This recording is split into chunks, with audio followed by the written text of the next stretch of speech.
I will retire at the right time. August 2027.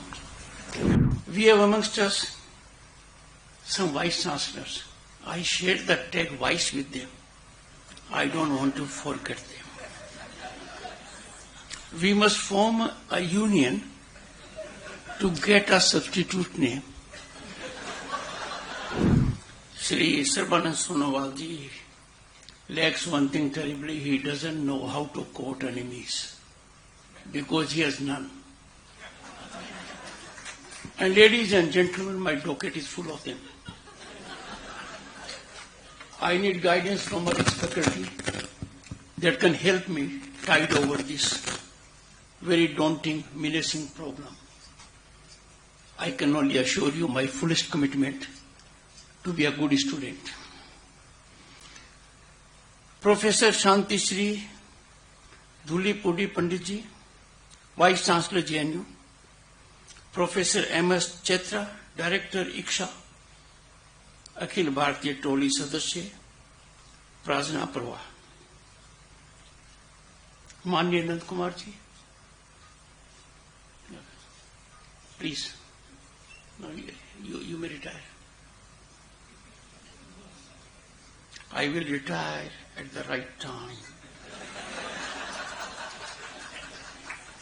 August 2027. Subject to divine intervention. माननीय Nand Kumar ji, we have Padam Shri Dr. M.D. Srinivas, a person who has focused on something unique, history of science and technology.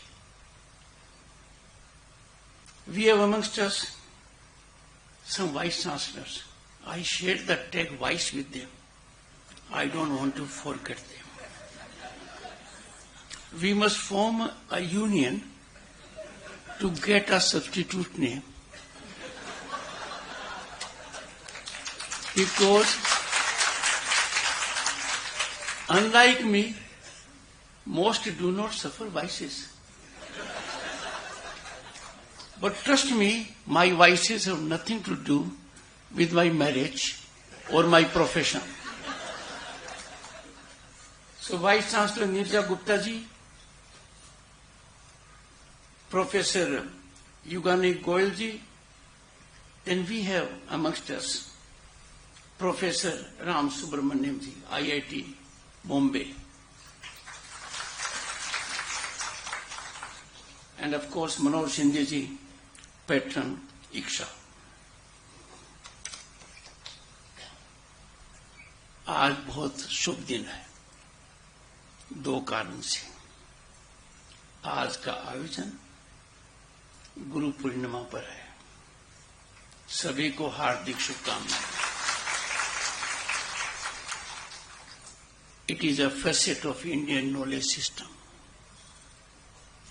मैं सभी मेरे गुरुजनों को प्रणाम करता हूं। मेरे माता पिता, मेरे दादा दादी, मेरे नाना नानी, मेरे गुरुजनों के समक्ष थे, सभी को प्रणाम। We have in the audience people who qualify to the status of Gurujan. My respectful reverence to all of you. Friends, it is a delight to inaugurate first annual academic conference on Indian knowledge system. It has not come a day too soon.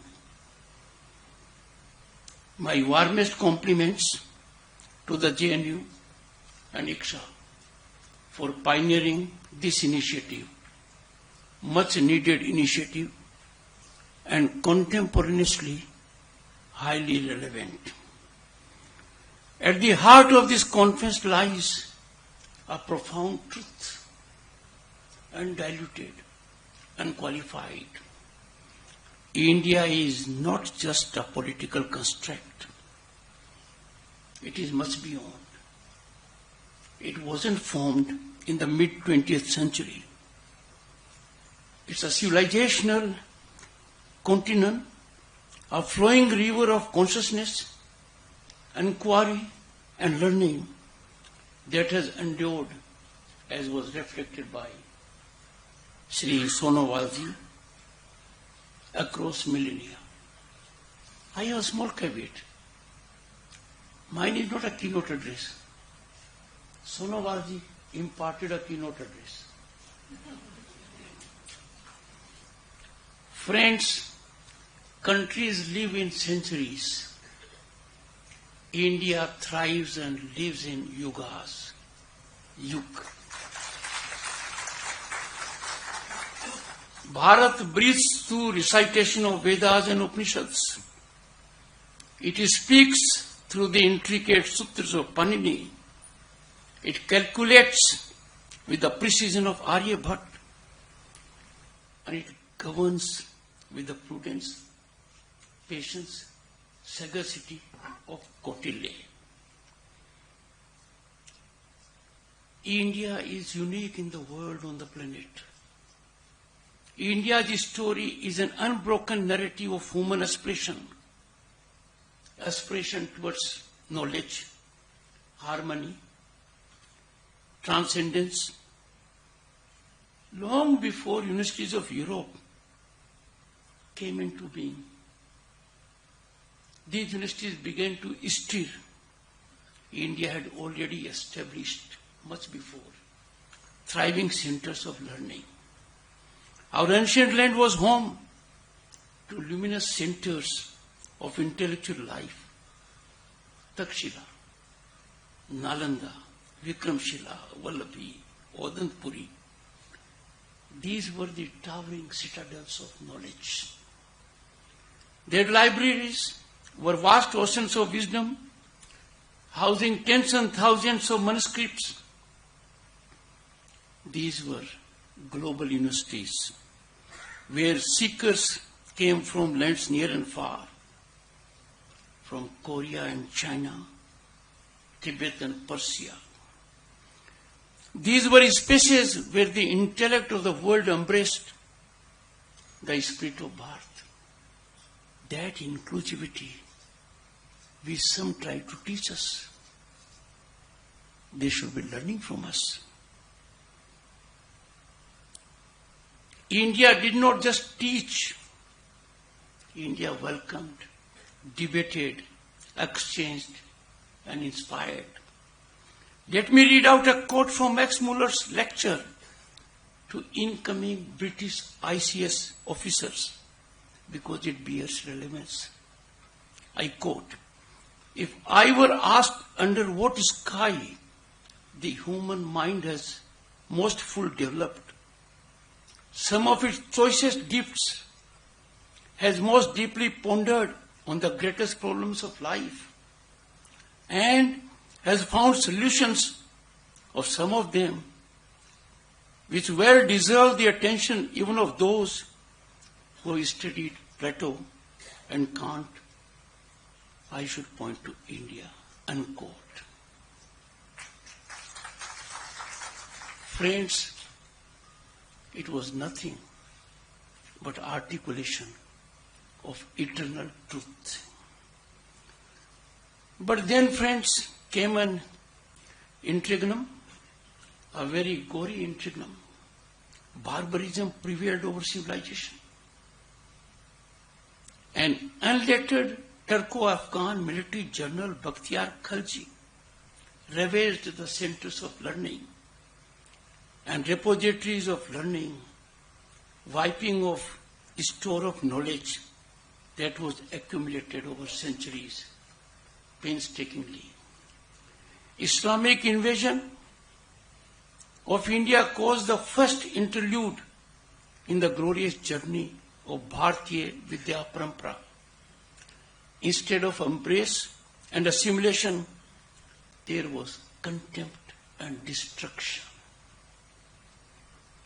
The British colonization brought forth the second interlude, when Indian knowledge system was stunted, stymied, and subverted. Centers of learning changed their motives. the compass was moderated. The North Star was changed. From bearing sages and savants, it started producing clerks and yeomen.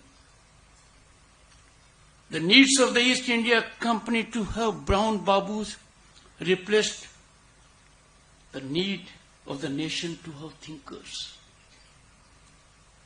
Our glorious, inalienable facet over millennia. We stopped thinking, contemplating, writing, and philosophizing. We started cramming, regurgitating, solving. Grades unfortunately replaced critical thinking. The great Bharatiya Vidya Parampara and its allied institutions were systematically drained, destructed, and decimated.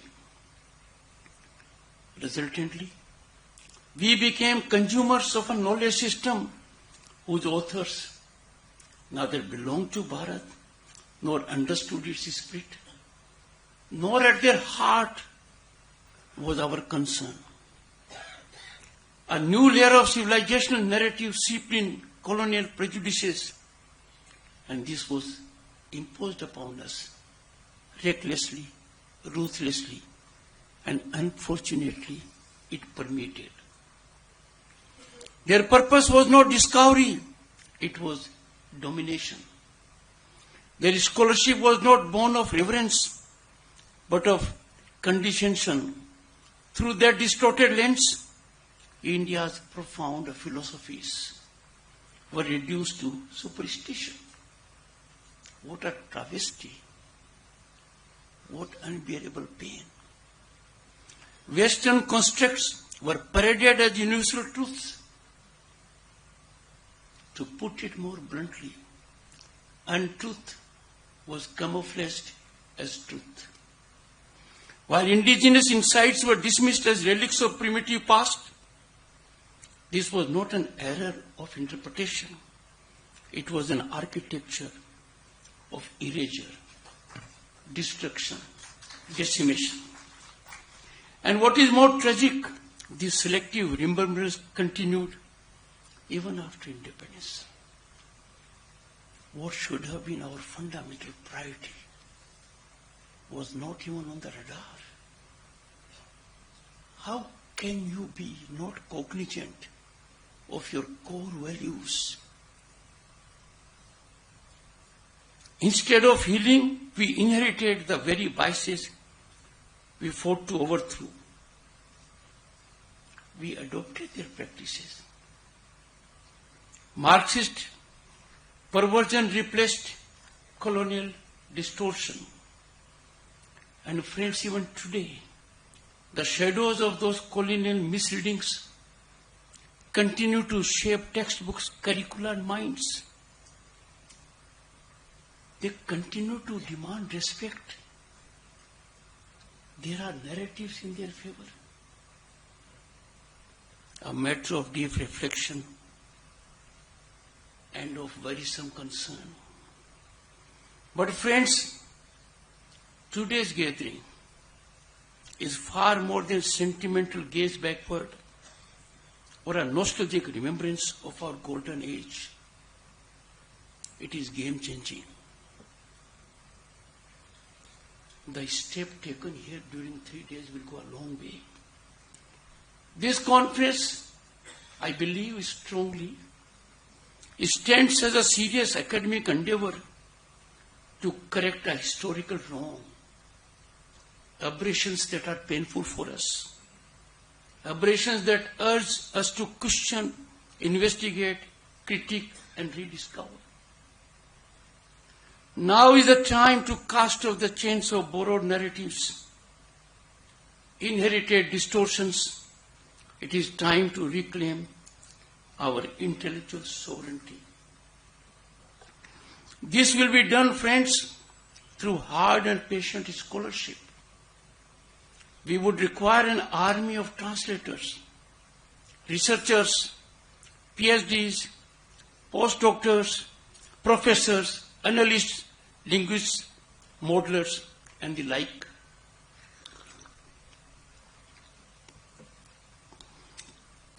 There is growing need, an urgent need, to bridge what is often seen as a divide between tradition and modernity.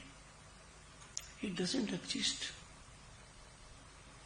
This divide is artificial and intellectually lazy. The wisdom of the past does not obstruct innovation, rather it inspires it. The metaphysical can speak to the material. Spiritual insight can coexist with scientific precision. But then you have to know what is spiritual insight. The Rig Veda hymns to the cosmos can find new relevance in the age of astrophysics. The Charak Samhita can be read alongside global debates on public health ethics. As we navigate a fractured world, we are stunned by global conflagrations. So we are faced with a fractured world, knowledge systems that have long reflected on the interplay between mind and matter, the individual and the cosmos. Duty and consequence become relevant and vital to shaping thoughtful, enduring responses.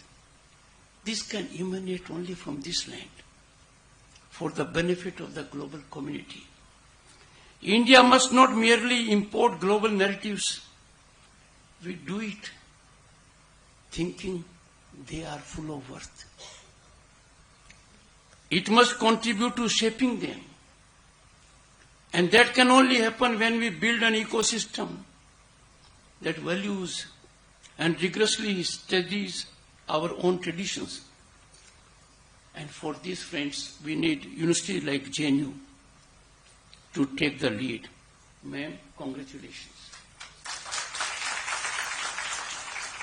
You must be laboratories of this great intellectual reinvigoration and ideation.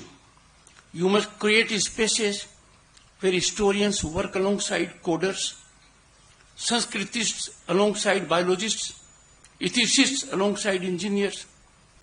This conference is a crucial step to building that ecosystem. Let us therefore turn our attention to tangible action, because that is need of the hour. The creation of digitized repositories of classical Indian texts is an urgent priority, covering all classical languages such as Sanskrit, Tamil, Pali, and Prakrit, to name just few. These repositories should be made widely accessible, enabling scholars in India and researchers around the world to engage meaningfully with these sources. Equally essential is the development of training programs that empower young scholars with robust methodological tools, blending philosophy, computational analysis, ethnography, and comparative inquiry to deepen their engagement with Indian knowledge system.